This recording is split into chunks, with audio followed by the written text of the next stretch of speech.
ஃபாரஸ்ட்டுக்கு எப்பயாச்சும் போயிருந்தீங்கன்னா வனவிலங்குகளுக்கு உணவளிக்காதீர்கள் அப்படிங்கிற போர்டை பார்த்துட்டீங்க. ஃபுட்டு கொடுத்தா சாப்பிட்டு போட்டுமே, அதுல என்ன பிரச்சனை அப்படின்னு யோசிச்சீங்கன்னா அதுக்கு பின்னாடி ஒரு டீப் கான்செப்ட் இருக்கு. அதுக்கு பேர் தான் பாராடாக்ஸ் ஆஃப் என்ரிச்மெண்ட். உதாரணத்துக்கு சிங்கத்தையும் மானையுமே எடுத்துப்போமே. ஒரு ஆர்கனைசேஷன் மான்கள் மேல அக்கறை வச்சு அதிகமா புற்களை வளர்க்கறத ஒரு ப்ராஜெக்டா எடுத்து பண்றாங்கன்னு வச்சுக்குவோம்.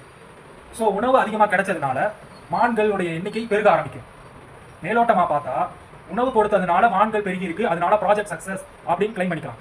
ஆனா சில வருடங்கள் கழிச்சு பாத்தீங்கன்னா மான்களோட எண்ணிக்கை அதிகமானதுனால சிங்கத்துக்கு உணவு அதிகமா கிடைக்க ஆரம்பிச்சு அதுவும் பெருக ஆரம்பிக்கும். சிங்கம் அதிகமானதுனால மான்கள் குறைய ஆரம்பிக்கும். இப்ப மான்கள் குறைய ஆரம்பிச்சதுனால சிங்கங்கள் பசியால சாக ஆரம்பிக்கும். இந்த ப்ராசஸ் நான் சொன்ன மாதிரி ஸ்மூத்தாலாம் நடக்காது. சில நேரங்களில் சடன் ஸ்பைக் கூட இருக்கும். சோ ப்ரொஃபசர் ரோசன்ஸ்வைக் என்ன சொல்றாருன்னா, நாம அதிகமா உணவு கொடுத்து ஈகோ சிஸ்டத்துல ஏற்படுத்தின இந்த மாற்றத்தினால இந்த ரெண்டு ஸ்பீஸுமே முற்றிலுமா அழிஞ்சு போக வாய்ப்பு இருக்கு அப்படின்னு சொல்லி தன்னோட தியரியில சுட்டி காட்டுறாரு. சோ நம்ம கொடுத்த கேரிங் அழிவுக்கு வழிவகுக்குது இல்லையா, அதுதான் பாராடாக்ஸ். இந்த மாதிரி காட்டு விலங்குகளுக்கு உணவு கொடுக்கிறது, ஒரு பாம்பு முயலை பிடிச்சி சாப்பிட்டுக்கிட்டு இருக்கும் போது காப்பாற்ற ட்ரை பண்றது, இது மாதிரியான